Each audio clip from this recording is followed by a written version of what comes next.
ভগবান আসমানের মালিক, আমার একটা প্রতিবেশী বোন আছে, ওই বোনটা আমার কাছে সাহায্য নেওয়ার জন্য আসছিল। তখন আমি আমার বোনটাকে জিনার কিন্তু আমি প্রস্তাব দিয়েছিলাম। আমার বোনটা তখন রাজি হয়ে যায়। যখন আমি বোনের সাথে জিনা করার জন্য যখন আমি রেডি হয়ে যাই, যেই মাত্র আমার প্রতিবেশী বোনকে স্পর্শ করলাম, বোন বলে উঠল, ইত্তাকিল্লাহ, আরে আল্লাহর বান্দা তুমি আল্লাহকে ভয় করো। আরে আল্লাহর বান্দা, আজকে অভাবের কারণে তুমি আমার সতীত্ব নষ্ট করতেছো, তুমি আমার ইজ্জত নষ্ট করতেছো। আরে আল্লাহর বান্দা, তুমি আমার ইজ্জত নষ্ট করো না, সম্মান নষ্ট করো না। ওগো মালিক, তখন কিন্তু তোমার ভয়টা আমার অন্তরের ভিতরে ঢুকেছে। ওগো মালিক, সেজন্য আমি গুনাহের কাজ করি নাই, খারাপ কাজ করি নাই। ওগো মালিক, এই কাজটা যদি তোমার জন্য করে থাকি, তোমাকে খুশি করার জন্য যদি করে থাকি, তাহলে গুহার মুখ থেকে পাথরটা সরাইয়া দাও। এবার মুহূর্তের ভিতরে গুহার মুখ থেকে পাথরটা আরেকটু সরে যায়। সুবহানাল্লাহ। আমার ভাইরা, এবার তৃতীয় নম্বর বন্ধু তার একটা ইখলাস পূর্ণ আমলের কথা স্মরণ কইরা আল্লাহর কাছে ফরিয়াদ করতেছে, ওগো মালিক, আমার বাড়িতে একটা লোক কাজ করতো, কাজ করার পর হঠাৎ কইরা তার সাথে আমার একদিন ঝগড়া হয়ে যায়। তখন তার মজদুরি না নিয়া সে আমার বাড়ি থেকে চইলা যায়। তখন আমি তার টাকা দিয়া আমি ডিম ক্রয় করলাম, ডিম থেকে অনেক মুরগি হয়ে যায়। এবারে মুরগি বিক্রি কইরা ছাগল ক্রয় করলাম, ছাগল থেকে অনেক ছাগল হয়ে যায়। এবার আমি গাবি ক্রয় করলাম, গাবি থেকে অনেক গাবি হয়ে যায়। ভিতর থেকে একখানা আয়াতে কারিমা তেলাওয়াত করেছি। তেলাওয়াতকৃত আয়াতকে সামনে রাইখা অল্প সময় আপনাদের সামনে কিছু কথা বলার চেষ্টা করব ইনশাআল্লাহ। আমার আলোচ্য বিষয় হলো ইখলাস এবং নিয়ত সম্পর্কে। আসলে এই যে আলোচনা করতেছি, আলোচনার ভিতরে যদি ইখলাস যদি না থাকে, খুলুসিয়ত যদি না থাকে, নিয়ত যদি সহি না থাকে, তাহলে আলোচনা কইরাও কোনো ফায়দা নেই। এই যে মাহফিলের আয়োজন করা হয়েছে, মাহফিলের ভিতরে যদি ইখলাস যদি না থাকে, মাহফিলের ভিতরে যদি খুলুসিয়ত যদি না থাকে, তাহলে আমল কইরাও কোনো ফায়দা নেই। সেই হিসাবে কিছু কথা বলার চেষ্টা করব ইনশাআল্লাহ। আসুন, ইখলাস শব্দের অর্থ হলো আন্তরিকতা, নির্বেজাল, খালেস। আর নিয়ত শব্দের অর্থ হলো ইরাদা করা, ইচ্ছা করা, মনস্থ করা। আমরা যে আল্লাহর গোলামি করি, আল্লাহর ইবাদত বন্দেগী করি, এই ইবাদত বন্দেগীর ভিতরে একমাত্র রব্বে কাবাকে খুশি করার জন্য, মালিকের সন্তুষ্টি অর্জনের উদ্দেশ্যেই ইবাদত করতে হবে। ইবাদতের ভিতরে নিয়ত সহি থাকতে হবে। আর আমল যে করবেন, যে কোনো আমল করেন, যে কোনো ইবাদত বন্দেগী করেন, এই ইবাদতের ভিতরে খুলুসিয়ত থাকতে হবে, ইখলাস থাকতে হবে। ইখলাস যদি না থাকে, তাহলে আমল কইরা কোনো ফায়দা হবে না। এজন্য খাঁটি মনে, খাঁটিভাবে, একনিষ্ঠভাবে আল্লাহর ইবাদত বন্দেগী করতে হবে। আল্লাহর জিকির, আজকার, কোরআন তেলাওয়াত, তাসবিহ, তালিল করতে হবে খাঁটি মনে, খাঁটিভাবে, একনিষ্ঠভাবে। এজন্য আমার তেলাওয়াতকৃত আয়াতে কারিমার ভিতরে আল্লাহ বলেন, ওয়ামা উমিরু ইল্লা লিয়াবুদুল্লাহা মুখলিসিনা লাহুদ্দিন হুনাফাআ ওয়া ইউকিমুস সালাতা ওয়া ইউতুজ যাকাতা ওয়া যালিকা দীনুল কাইয়্যিমা। আল্লাহ বলেন, যারা খাঁটি মনে, খাঁটিভাবে, একনিষ্ঠভাবে আল্লাহর গোলামি করবে, যাকাত আদায় করবে, নামাজ আদায় করবে, এটাই হলো সঠিক পথ। সুবহানাল্লাহ। এজন্য ভাই, ছোট্ট থেকে ছোট্ট কোনো আমল করবেন, এই আমলটার ভিতরে যদি ইখলাস থাকে, তাহলে বিশাল সওয়াবের অধিকারী হওয়া যায়। আর যদি আমল পাহাড় পরিমাণ করেন, আমলের ভিতরে ইখলাস নাই, আমলের ভিতরে খুলুসিয়ত নাই, তাহলে এই আমল কইরাও পাহাড় পরিমাণ সওয়াবের অধিকারী হওয়া যাবে না, কারণ তোমার আমলের ভিতরে ইখলাস নাই। এজন্য আল্লাহর রাসূল বলেন আখলিস দীনাকা ইয়াকফিকাল আমালুল কালিল। আল্লাহর রাসূল বলেন তোমার ঈমানকে খাঁটি করো, তোমার ঈমানকে মজবুত করো, তাহলে অল্প আমলই তোমার নাজাতের জন্য জরিয়া হয়ে যাবে। সুবহানাল্লাহ। এজন্য ভাই আমলের ভিতরে ইখলাস থাকতে হবে, আমলের ভিতরে খুলুসিয়ত থাকতে হবে, আর নিয়ত সহি থাকতে হবে। তোমার নিয়ত যদি ঝামেলা হয়ে যায়, কাজের ভিতরে নিয়ত যদি সহি না থাকে, কাজটাও সহি হবে না। আমলের ভিতরে যদি নিয়ত সহি না হয়, তাহলে আমলটাও সহি হবে না। এজন্য আমলের ভিতরে নিয়ত সহি থাকতে হবে, নিয়ত পাক্কা থাকতে হবে, নিয়ত থাকতে হবে একমাত্র আমি আল্লাহর জন্য এই কাজ করতেছি, আল্লাহকে খুশি করার জন্য আমি এই কাজ করতেছি।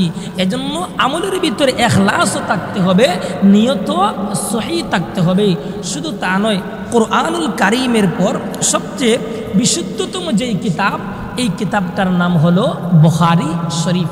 ইমাম বুখারী রহমতুল্লাহি আলাইহি সর্বপ্রথম যেই হাদিসটা এনেছেন, ইন্নামাল আমালু বিন্নিয়াত। আল্লাহর রাসূল বলেন সব কাজ নিয়তের উপর নির্ভরশীল। যে কোনো কাজ তোমার নিয়তের উপর নির্ভরশীল। নিয়ত যদি সহি হয়, কাজও সহি। নিয়ত যদি ভালো হয়, কাজও কিন্তু ভালো হয়ে যায়। এজন্য আমার ভাই, আল্লাহ কিন্তু বান্দার আকৃতি দেখেন নাই, আল্লাহ কিন্তু বান্দার চেহারা দেখেন নাই। কার চেহারা সুন্দর, কার চেহারা আলো, কার চেহারা কুৎসিত, কার চেহারা কালো, আল্লাহ কিন্তু সেটা দেখেন নাই। আল্লাহ দেখেন বান্দার অন্তর, আল্লাহ দেখেন বান্দার কলব, আল্লাহ দেখেন বান্দার অন্তরের ভিতরে আল্লাহর প্রেম ভালোবাসা কতটুকু, আল্লাহর মহব্বত কতটুকু, সেটা কিন্তু আল্লাহ দেখেন। এজন্য আল্লাহর রাসূল হাদিসের ভিতরে নবীজি বর্ণনা করেছেন, ক্বালান নবী সাল্লাল্লাহু আলাইহি ওয়াসাল্লাম ইন্নাল্লাহা লা ইয়ানজুরু ইলা আজসামিকুম ওয়ালা ইলা সুওয়ারিকুম ওয়ালাকিন ইয়ানজুরু ইলা কুলুবিকুম ওয়া আমালিকুম। আমার ভাইয়েরা, আল্লাহর রাসূল বলেন মহান আল্লাহ রাব্বুল আলামিন বান্দার আকৃতি দেখেন নাই, বান্দার চেহারা দেখেন নাই। আল্লাহ রাব্বুল আলামিন বান্দার আকৃতি দেখেন নাই, চেহারা দেখেন নাই। কার চেহারা আলো, কার চেহারা কুৎসিত, কার চেহারার ভিতরে জলমল জলমল করতেছে, কার চেহারাটা কালো আল্লাহ দেখেন নাই। আল্লাহ দেখেন নাই কার দাঁতটা সুন্দর, কার চুলটা সুন্দর, কার পাটা সুন্দর, কার জবানটা সুন্দর, কার চুল সুন্দর, আল্লাহ দেখেন নাই। কার 3.5 হাত বডিটা সুন্দর, আল্লাহ দেখেন নাই। ওরে মুসলমান, আল্লাহ দেখেন বান্দার অন্তর, আল্লাহ দেখেন বান্দার কলব। অর্থাৎ কার অন্তরের ভিতরে আল্লাহর প্রেম রয়েছে, আল্লাহর মহব্বত রয়েছে, আল্লাহর ভালোবাসা রয়েছে, কার অন্তরের ভিতরে আল্লাহর ভয় রয়েছে, আর কার অন্তরের ভিতরে নিয়তটা সহি রয়েছে, সেটা কিন্তু আল্লাহ দেখেন। আল্লাহ কিন্তু বান্দার আকৃতি দেখেন নাই, আল্লাহ দেখেন বান্দার অন্তর, আল্লাহ দেখেন বান্দার নিয়ত। আমার ভাইয়েরা, এজন্য আল্লাহর রাসূল বলেন ইন্নামা ইউবআসুন নাসু আলা নিয়াতিহিম। আল্লাহর রাসূল বলেন হাসরের ময়দানে প্রত্যেকটা মানুষকে তাদের ইখলাস এবং নিয়তের উপর ভিত্তি কইরা উঠানো হবে। সুবহানাল্লাহ। এজন্য আমার ভাইরা, আমলের ভিতরে ইখলাস থাকতে হবে, আমলের ভিতরে খুলুসিয়ত থাকতে হবে। আমলের ভিতরে যদি ইখলাস থাকে, আমলের ভিতরে যদি খুলুসিয়ত থাকে, তাহলে সরিষার দানা পরিমাণ যদি কোনো আমল করেন, সরিষার দানা পরিমাণ, বিন্দু পরিমাণ যদি কোনো আমল করেন, ওই আমলটাও বিশাল সওয়াবের অধিকারী হওয়া যায়। সুবহানাল্লাহ। আর যদি আমলের ভিতরে ইখলাস না থাকে, খুলুসিয়ত যদি না থাকে, পাহাড় পরিমাণ যদি আমল করেন, এই আমলের দ্বারা সরিষার দানা পরিমাণ কোনো ফায়দা হবে না, কারণ তোমার আমলের ভিতরে ইখলাস নেই। আমার ভাইয়েরা, শুধু তা নয়, খুতবাতে জুলফিকার নামক কিতাবের ভিতরে পাওয়া যায় ইমাম আবু দাউদ রাহমাতুল্লাহি আলাইহি, উনি কিন্তু বহুত বড় একজন বুজুর্গ ছিলেন, বহুত বড় একজন মুহাদ্দিস ছিলেন। ওই ইমাম আবু দাউদ রাহমাতুল্লাহি আলাইহি উনি একদিন লঞ্চ দিয়া কোথাও যাচ্ছিলেন, যাওয়ার সময় হঠাৎ কইরা ওনার হাঁচি চলে আসলো। উনি হাঁচি দিয়া বলতেছেন আলহামদুলিল্লাহ। বিপরীত দিক থেকে আরেকটা লঞ্চ আসছিল, এই লঞ্চের ভিতর থেকে আল্লাহর এক বান্দা যুবক, আল্লাহর একজন বান্দা জবাব দেয় ইয়ারহামুকাল্লাহ, জবাব দিয়া লঞ্চটা কিন্তু অনেক দূরে চলে যায়। ইমামে আবু দাউদ রাহমাতুল্লাহি আলাইহি ইয়াহদিকুমুল্লাহু ওয়া ইউসলিহ বালাকুম শুনিয়ে বলতে পারেন নাই। এবার উনি একটা তাড়াতাড়ি লঞ্চ ভাড়া করলেন। লঞ্চ ভাড়া কইরা আল্লাহর বান্দার কাছে গিয়া ইয়াহদিকুমুল্লাহু ওয়া ইউসলিহ বালাকুম শুনিয়ে বললেন। শুনিয়ে বলার পর ইমামে আবু দাউদ রাহমাতুল্লাহি আলাইহি ইয়াহদিকুমুল্লাহু ওয়া ইউসলিহ বালাকুম শুনাইয়া জবাব দিয়া উনি কিন্তু বাড়িতে চলে আসলেন। বাড়িতে চলে আসার পর ইমামে আবু দাউদ রাহমাতুল্লাহি আলাইহি খাওয়া দাওয়া কইরা রাতে ঘুমাইছেন। ঘুমানোর পর রাতের বেলা স্বপ্নে দেখতেছেন কে যেন আয়েশা ডাকতেছে, ও ইমামে আবু দাউদ, তুমি যে ছোট্ট একটা আমল করছো, এই আমলটার ভিতরে ইখলাস থাকার কারণে, এই আমলটার ভিতরে খুলুসিয়ত থাকার কারণে বিনিময়ে মহান আল্লাহ তোমাকে জান্নাত দান করছেন। সুবহানাল্লাহ। বিনিময় মহান আল্লাহ তোমাকে জান্নাত দান করছেন তোমার ওই আমলের ভিতরে ইখলাস থাকার কারণে। আমার ভাইরা, এজন্য আমলের ভিতরে ইখলাস থাকতে হবে, আমলের ভিতরে খুলুসিয়ত থাকতে হবে। আমলের ভিতরে যদি পরিপূর্ণ ইখলাস থাকে, খুলুসিয়ত থাকে, তাহলে এই আমলটার পাওয়ারে, ইখলাসপূর্ণ আমলের পাওয়ারে অনেক মুসিবত থেকে, অনেক বিপদ আফত থেকে রেহাই পাওয়া যায়। যার একটা বাস্তব ঘটনা আমি আপনাদের সামনে তুলে ধরি। আমার ভাইরা, যেই ঘটনাটা মহান আল্লাহ সূরাতুল কাহাফের ভিতরে আল্লাহ বর্ণনা করেছেন, ইমাম বুখারী রাহমাতুল্লাহি আলাইহি স্বয়ং সম্পূর্ণ কিন্তু এই ঘটনাটি নকল করেছেন। হাদিসের পরিভাষায় যেই ঘটনাটাকে আসহাবে রাকিমের ঘটনা হিসাবে শিরোনাম দেওয়া হয়েছে, ঘটনাটি হলো বনী ইসরাইলের যুগে তিনজন যুবক, এরা বেঈমান কাফিরদের আগ্রাসন থেকে ঈমান বাঁচানোর জন্য অথবা তুফানের কবল থেকে বাঁচার জন্য একটা গুহার ভিতরে ওরা আশ্রয় নিয়েছিল। গুহার ভিতরে যখন আশ্রয় নিয়েছিল, হঠাৎ কইরা এমতো অবস্থায় বিশাল একটা পাথর আইসা গুহার মুখে পড়ে যায়। এবার গুহার মুখটা বন্ধ হয়ে যায়। এবার এই তিনজন যুবক অন্ধকার গর্তের ভিতরে পড়ে আছে। ওরা চিন্তা করতেছে, আহারে, গুহার মুখটা বন্ধ হয়ে গেছে, এখন আমরা কি করব? এখন তো আর আমরা বাঁচতে পারবো না। এখন যদি আল্লাহ আমাদেরকে না বাঁচান, তাহলে বাঁচার কোনো সুযোগ নেই, বাঁচার কোনো ব্যবস্থা নেই। এখন এরা তিনজন বন্ধু ওরা পরামর্শ করতেছে কি করা যায়। একটা পর্যায়ে ওরা পরামর্শ করতেছে যে একটা কাজ করো, আমরা দুনিয়ার ভিতরে এই তিনজন তো কোনো না কোনো একটা ভালো আমল করছি, ওই আমলটার ভিতরে, যেই আমলটার ভিতরে ইখলাস বেশি, এই আমলটার কথা স্মরণ কইরা মহান আল্লাহর কাছে ফরিয়াদ করি, দেখি মহান আল্লাহ আমাদেরকে কোনো মায়া দয়া করেন কিনা, মহান আল্লাহ আমাদেরকে হেফাজত করেন কিনা। সুবহানাল্লাহ। আমার ভাইরা, এবার ওই তিনজন যুবক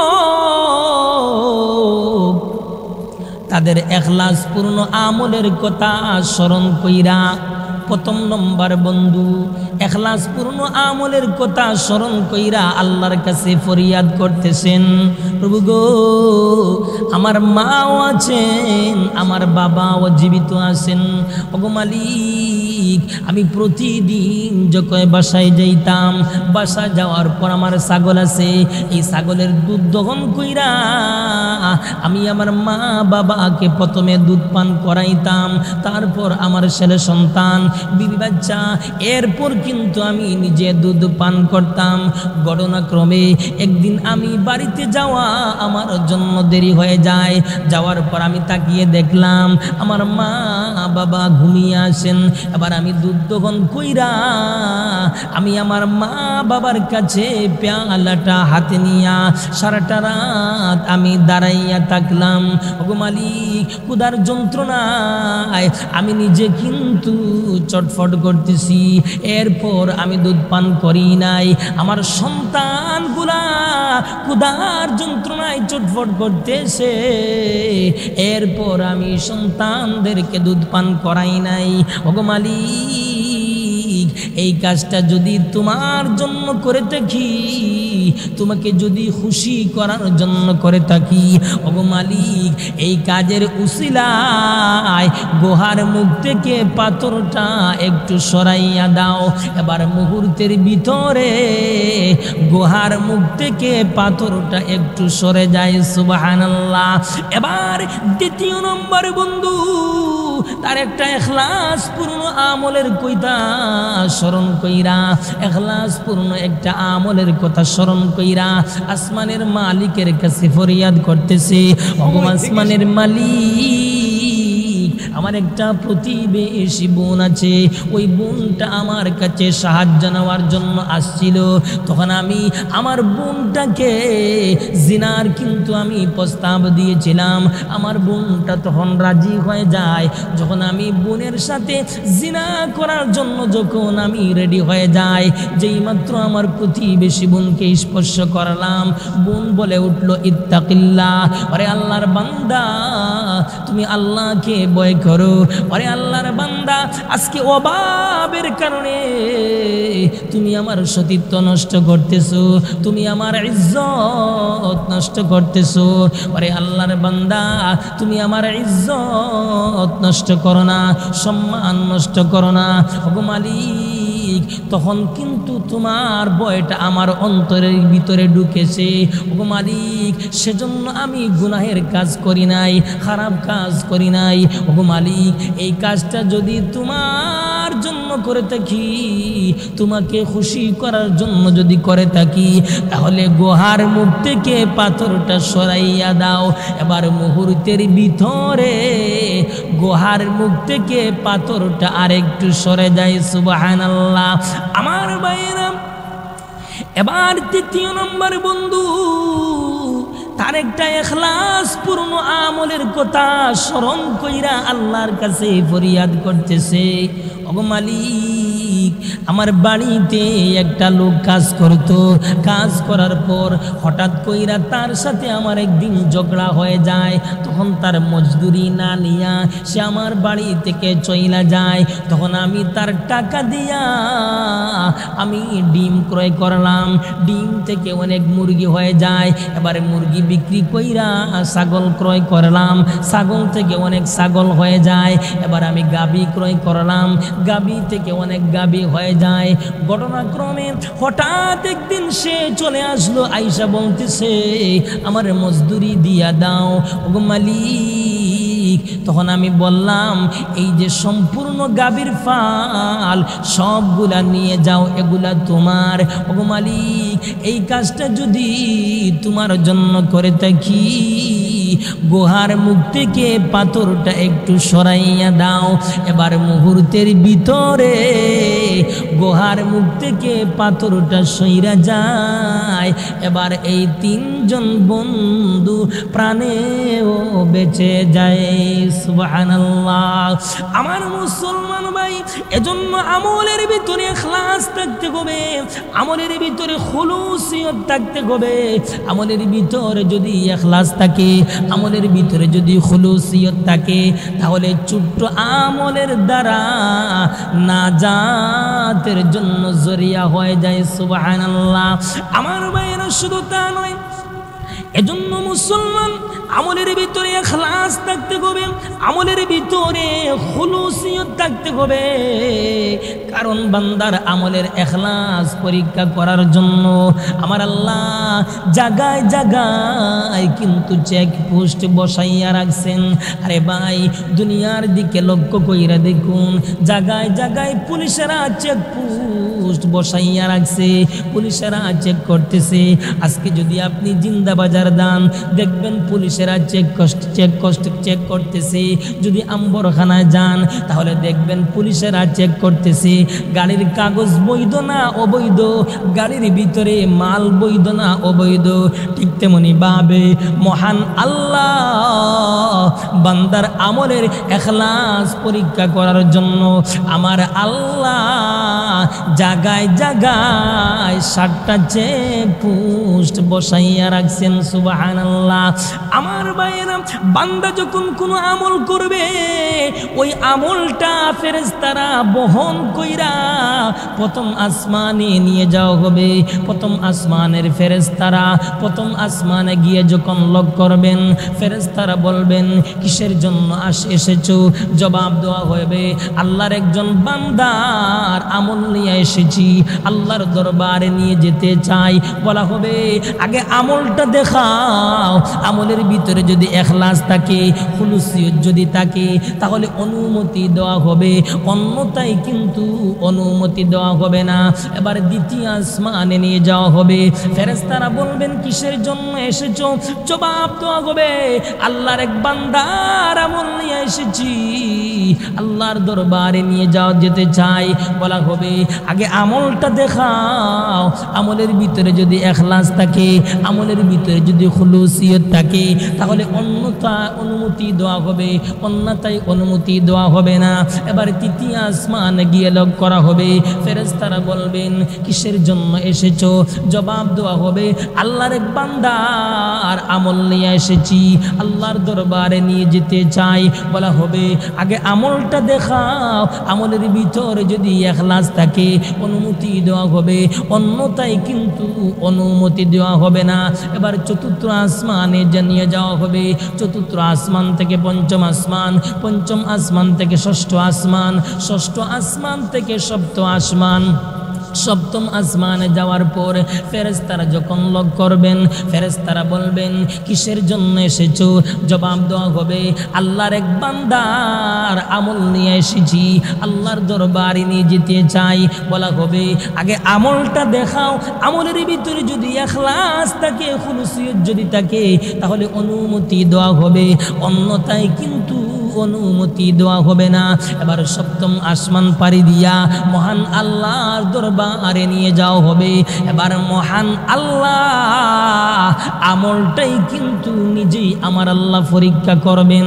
আমলের ভিতরে যদি ইখলাস থাকে, খুলুসিয়ত থাকে, মহান আল্লাহ নিজেই গ্রহণ করবেন।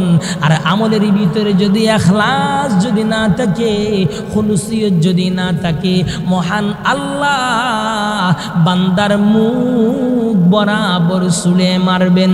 এজন্য আল্লাহর রাসূল বলেন, আন্নাসু কুল্লুহুম হালিকুনা ইল্লাল আলিমুন ওয়াল আলিমুনা কুল্লুহুম হালিকুনা ইল্লাল মুখলিসুন ওয়াল মুখলিসুন ইউসিরুনা আলা খাতারিন আযীম। আল্লাহর রাসূল বলেন সব মানুষ ধ্বংসশীল, তবে আলেমগণ ছাড়া, আলেমগণ সবাই ধ্বংসশীল, আমলকারীগণ ছাড়া আমলকারীগণ সবাই ধ্বংসশীল, মুখলেসগণ ব্যতীত।